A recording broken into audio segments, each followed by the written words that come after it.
The Georgia heat was thick that morning, almost heavy enough to press against the chest. The sun baked the sidewalks of downtown Atlanta, while AC units hummed from the upper floors of glossy glass buildings.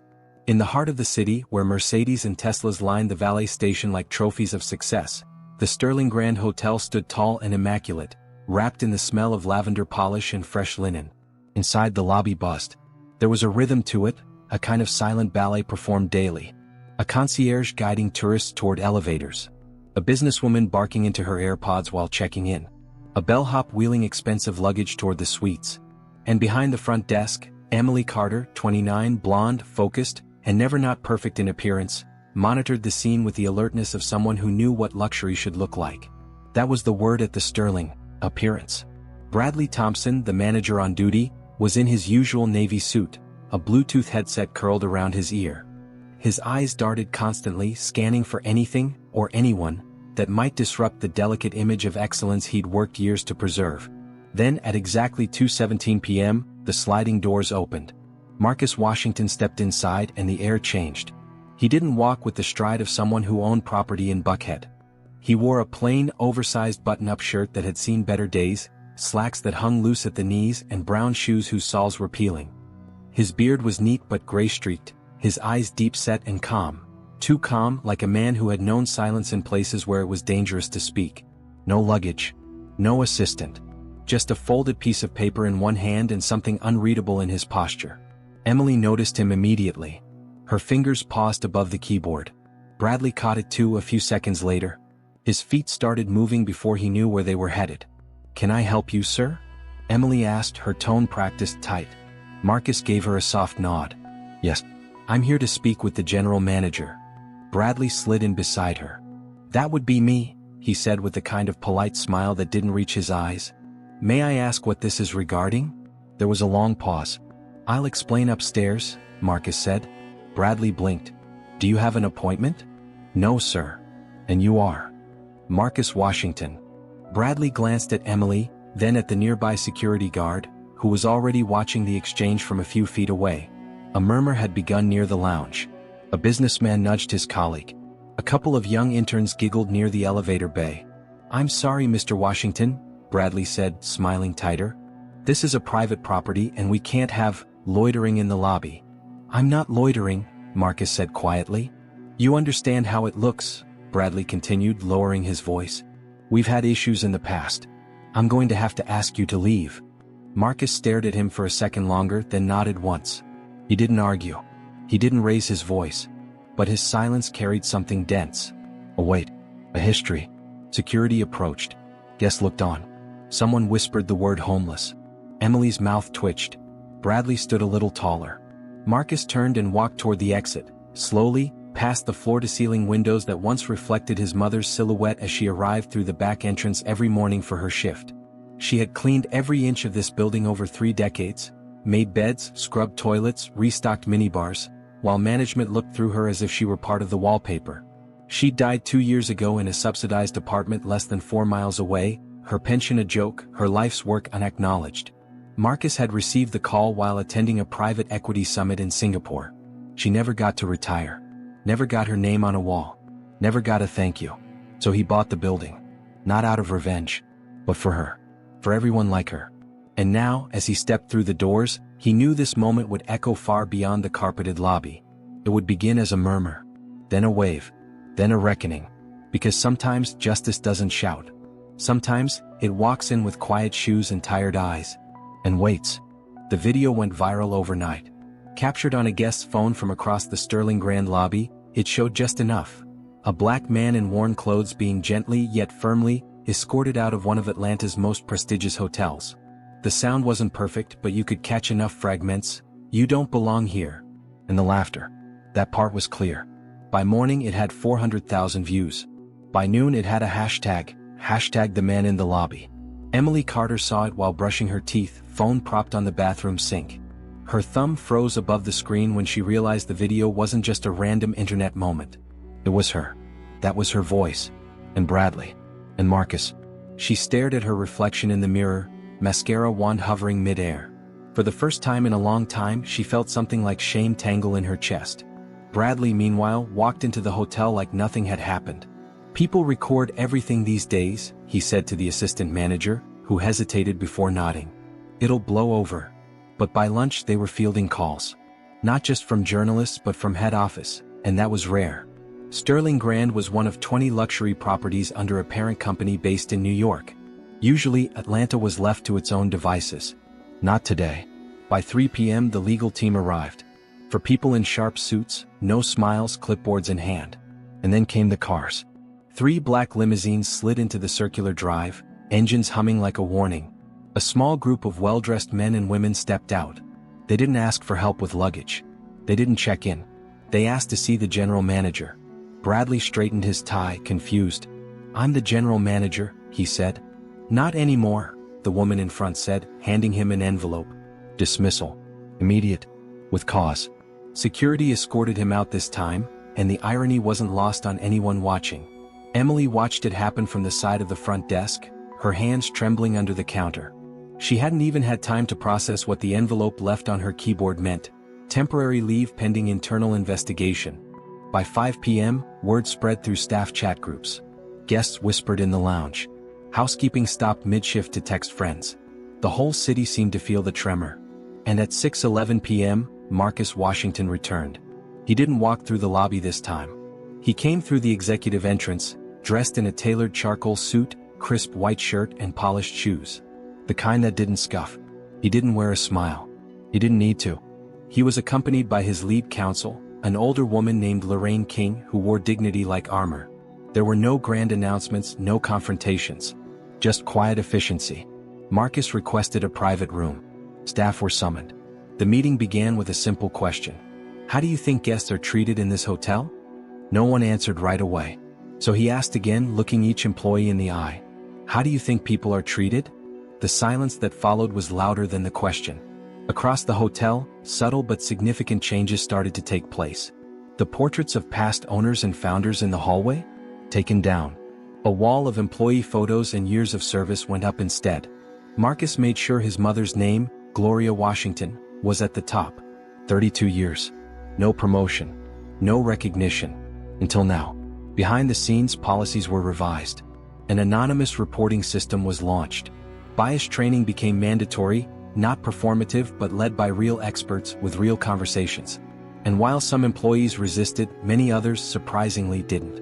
Because deep down, most of them had felt it too. The quiet hierarchy, the invisible measuring stick of class, color, and money. Marcus hadn't created that discomfort. He just held a mirror up to it. But not everyone appreciated the reflection. In the break room, whispers turned sharp. "So we're just supposed to pretend he didn't walk in here looking like a beggar?" One employee scoffed. "Maybe we're the ones being profiled now," another muttered. Emily sat in the far corner, staring at her phone, replaying the video in her head. She'd grown up middle class, went to college on loans, worked hard to climb the hospitality ladder. But watching herself on that screen, she didn't like the version of her that looked back. That night, Marcus walked through the halls of the Sterling alone. He passed room 204, the room his mother used to say was her favorite to clean because it got the morning light. He paused outside the staff locker room, remembering how she used to sit on a bench and rub her swollen ankles before the second shift. The building still carried her in it. He wasn't just fixing a hotel. He was restoring something sacred. At 10:43 p.m., he stood in the lobby where it had all begun. The same floor. The same marble. The same chandeliers his mother once dusted carefully without gloves. This time the silence was his. He sat on one of the couches, alone, folding his hands together. He thought about how many people had walked through those doors over the decades, how many were judged before they even spoke. He thought about dignity, and how his mother used to say, "Some people wear their worth on their wristwatch. Others carry it in their silence." The world thought they had seen the twist in this story. They hadn't even come close. The boardroom smelled of polished oak and quiet tension. It was the second day of Marcus's return, and the room was full. Department heads, assistant managers, HR, even longtime bellhops and housekeepers were invited. There were no nameplates, no seating order. Just a single screen at the front and Marcus standing beside it in a dark gray suit, his fingers loosely clasped in front of him. "I want to tell you a story," he said calmly. "Some of you won't like it. Most of you won't forget it." The room stilled. He clicked the remote. The screen lit up, Not with slides or charts, but a single black and white photo. A woman, in a crisp housekeeping uniform, smiling barely. Her eyes tired but kind. Her name tag crooked. Her hands folded in her lap. "This is Gloria Washington," Marcus said. "My mother." A murmur ran through the room. Some of the older staff gasped softly. Others lowered their eyes. The younger ones, confused, leaned forward. "My mother worked at the Sterling Grand Hotel for 32 years. She cleaned every room, every hallway, every ballroom you can think of. Her badge number was 0047. When this hotel was still under the Hamilton Group, she was one of the first hires. No one here remembers that because no one bothered to." He clicked again. A scanned document appeared, a schedule from 1991. Her name was there, scribbled next to back-to-back shifts. 6 days a week. She never missed a day. Not for storms. Not for her arthritis. Not even when my father left us and she had to take 3 buses just to get here. He turned to the room, eyes calm but sharp. "You see, Gloria believed in dignity.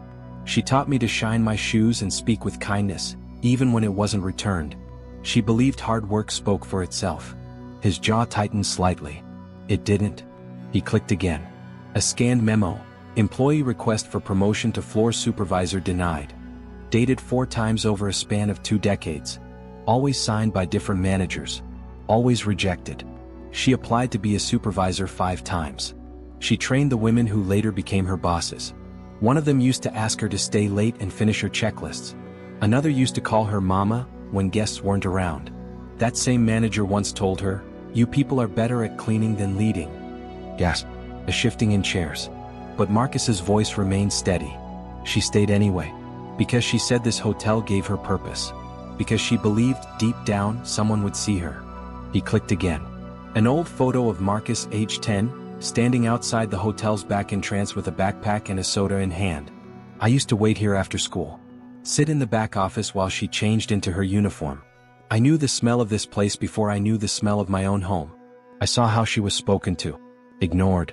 Smiled at but never seen." He paused. "And she died believing none of it mattered." Silence. "She had a stroke in her sleep 2 years ago. Alone. In a subsidized apartment 10 minutes from here. The hotel sent a generic condolence card. Her pension was $412 a month." A tear rolled down the cheek of a woman in the second row. A bellman, Diego, who'd started as a dishwasher, clenched his fists on his knees. Emily Carter, sitting in the back, couldn't lift her eyes.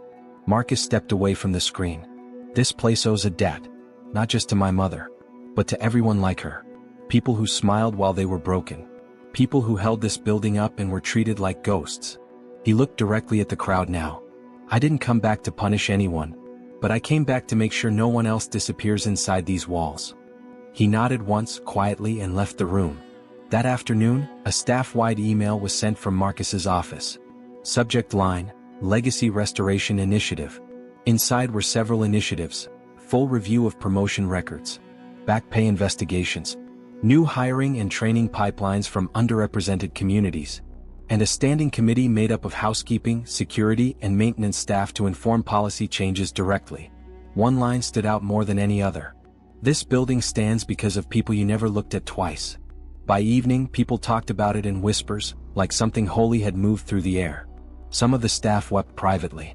Others sat with guilt they couldn't name.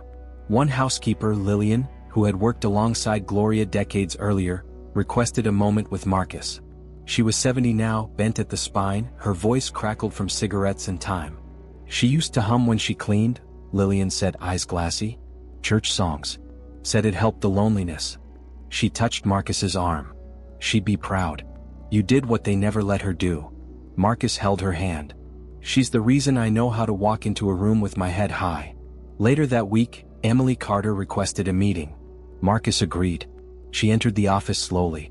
Gone was the perfect hair, the iron blouse. She looked real, human, nervous. "I don't expect forgiveness," she said, her voice catching. "But I need to say that I didn't see you. I didn't even try. I've been taught my whole life to scan for what's out of place, and I never once stopped to ask who wrote those rules." Marcus listened. "I've read about your mother. I've read the files you shared. And I realized I've spent my whole career enforcing standards I didn't question." She swallowed hard. "If I could go back, I would choose differently." Marcus was quiet for a long moment. Then, I don't need you to rewrite the past. Just don't forget it. She nodded, eyes red. And with that she stood and left, humbled but changed. The hotel looked the same from the outside. Same marble. Same high-end cars at the front. But inside the ground had shifted. Employees walked slower through the halls. Not from caution, out of consideration. Conversations deepened. Eye contact lingered longer. It wasn't perfect, but it was becoming real. In the lobby, where his mother once dusted chandeliers, a new frame had been mounted. Inside, a black and white photo of Gloria Washington. Not cropped. Not faded. Full smile. Clear eyes. Below it a plaque read, "To those who built the foundation but were never handed the keys. We see you now." And beneath that, in smaller print, Marcus Washington, owner. The reckoning had arrived. Not with rage. Not with revenge. But with truth. And a name they could no longer ignore. The days that followed were quieter, but not easier. The hotel still functioned. Doors opened. Rooms turned over. Check-ins processed. The linens were folded just as crisply. The food still arrived hot. But underneath it all, something had shifted. Not broken, uncovered. For the first time in its polished history, the Sterling Grand Hotel was being run by someone who had once cleaned it by proxy. Someone who remembered the building not as a symbol of prestige but as a place of toil, and sometimes quiet erasure. Marcus didn't hold staff meetings every day. He didn't bark orders or make a show of authority. Instead he walked the halls. He visited the break rooms. He sat with the cleaning crews on their short lunch breaks. They didn't talk about operations. They talked about life. About bus routes, kids' side jobs. Things no previous owner had ever bothered to ask. "I used to eat my lunch in the stairwell," said Robert, a janitor in his 60s, his voice gravelly. "Didn't want to smell like bleach in the cafe. Funny how you get used to hiding." Marcus nodded. No one should feel invisible where they work. Meanwhile, Lorraine King, Marcus's legal counsel and longtime friend, was overseeing the implementation of the new internal systems. She wasn't just reviewing hiring and promotions. She was conducting quiet interviews, reading between lines, watching how power operated when no one thought they were being watched. "It's never the policies," she told Marcus one afternoon in the penthouse office. "It's the culture. The way a door doesn't open unless someone white is behind it. The way silence becomes the most fluent language in the building." Marcus looked out the window. "Then we teach them a new language." For Emily Carter, the weight of transformation came slowly, like the peeling of a bandage. She returned to work after a week's suspension. Not demoted, not promoted, just different. She no longer rushed through the lobby with tight heels and tighter smiles. She started using first names. She asked the cleaning staff how they were doing. Not out of guilt, but because her silence in that lobby had changed her, and now she wanted to speak finally for the right things. One morning she found Marcus alone in the staff lounge, pouring his own coffee. "No assistance?" she asked, attempting lightness. He glanced at her with a soft smile. "Some things are better done yourself." They sat in silence for a few seconds, then Emily took a breath. "I used to think professionalism meant control, predictability, clean lines. But now, I think maybe it's more about awareness. Knowing what room you're in and who's in it with you." Marcus nodded slowly. "That's a good start." She hesitated, then said quietly, "I still see her picture every morning." "My mother?" Emily nodded. "I say good morning to her now. Every day. I don't even know why." "Because she matters," Marcus said. Even now. The guest experience began to change too. Not immediately, not in bold signs, but in tone. Concierge began greeting every person with the same warmth, whether they arrived in a limo or walked in from the MARTA station with a backpack. Bellhops stopped making assumptions about who tipped and who didn't. Subtle acts but significant. One day, a man in an oil-stained shirt and work boots walked in, asking if there were public restrooms. A new receptionist, young Latina recently hired, walked around the desk and said, "Of course, sir. This way." She even smiled. She didn't know that Marcus had been watching from the corner of the lobby. Later that day she found an envelope at her station, a handwritten note. "That's how you change a building." Inside, a small pin, GW47. Not everyone welcomed the change. Some longtime staff resigned quietly, muttering that things were getting too political, or that the culture had shifted too far. One guest left a review complaining about the woke policies. Marcus read every one. Not to argue. Just to remember what resistance looked like. "Let them go," Lorraine advised. "You're not here to convince the ones committed to staying blind." He nodded. I just want to make sure no one's hiding in stairwells anymore. 2 weeks later, on a humid Friday morning, Marcus stepped out onto the rooftop garden that had been added during the hotel's last renovation. It overlooked the skyline, the sun caught in glass and steel. He stood there alone, the wind brushing against his sleeves. He thought about his mother. How she'd once dreamed of becoming a manager, not for the title, but so she could rest. So she could have a desk. So she could stop carrying everything, linens, silence, disappointment. He imagined her here, looking out at the city that had taken so much from her, and then quietly, unknowingly, raised her son into the man who would change it. He closed his eyes. She was everywhere now. In the softening of voices. In the rhythm of new footsteps. In the way people now looked up when someone entered the room. He hadn't just returned to the Sterling Grand to claim ownership. He had returned to rewrite the rules about who gets seen and why. And he was far from done. 3 months had passed. The Sterling Grand looked the same from the street, its grand awnings, polished doormen, tall windows glowing warm in the Atlanta dusk. But those who stepped inside could feel it. Something deeper had changed. Something that couldn't be captured in Yelp stars or lobby aesthetics. It was in the way people listened. The way the staff stood a little straighter, not out of fear but pride. The way Marcus, though rarely seen in boardrooms, was often found in the back corridors, sipping coffee with the night crew or asking the new interns where they saw themselves in 5 years. He had become more than an owner. He had become part of the fabric, not above it but woven in. The hotel's quarterly report showed an unexpected rise in guest satisfaction scores, even though no flashy renovations had been made. A journalist from the Atlanta Journal-Constitution called it a quiet revolution in hospitality. Marcus never responded to media requests. He didn't need headlines. He had legacy. In the staff lounge, a new wall had gone up. Framed portraits of longtime employees. Real ones, candid, smiling, working, resting. Each with a small plaque underneath. Gloria Washington was at the center, her eyes watching over the room.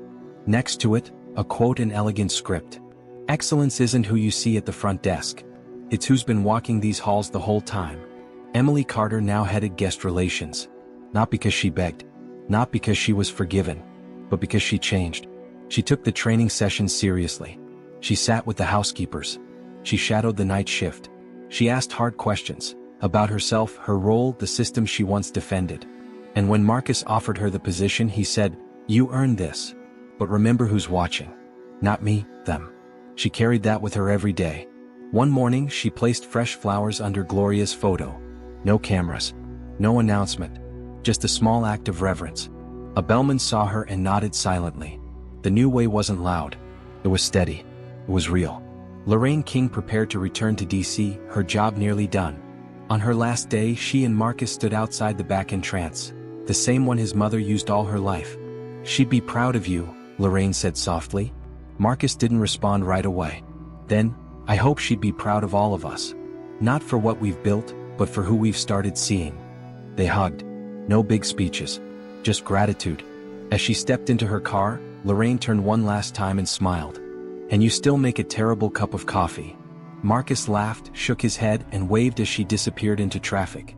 One evening, a small girl walked into the hotel with her father. She wore glitter sneakers and a backpack too big for her shoulders. Her dad, tired from work, jeans stained, held her hand. At the front desk, she pointed at the wall and asked, "Who's that lady?" Emily looked down at her and said, "That's Miss Gloria. She helped build this place." "Did she own it?" "She does now," Emily said, smiling. The father nodded with quiet recognition, then turned to Marcus, who had just stepped out of the elevator. "You the one who changed things?" Marcus looked at him, his face, his hands, the same kind of tired Gloria wore for 30 years, and said, "We all did. I just opened the door." The man offered his hand. Not out of fanfare, just respect. "Thank you." At night, Marcus often stayed late. Not in the penthouse, not in the executive lounge, but in room 204. The same room his mother used to say got the best morning light. He never changed its number. Never upgraded the decor. Just stayed simple, quiet, real. Sometimes he'd open the window and just listen, to the sound of Atlanta breathing, to the hum of life below. He didn't need recognition. His mother had taught him better than that. She taught him that dignity was earned in silence. That you never forget who you are, even when the world does. That power isn't about the title, it's about how you use your presence to lift others. And so he stayed. Present. Visible.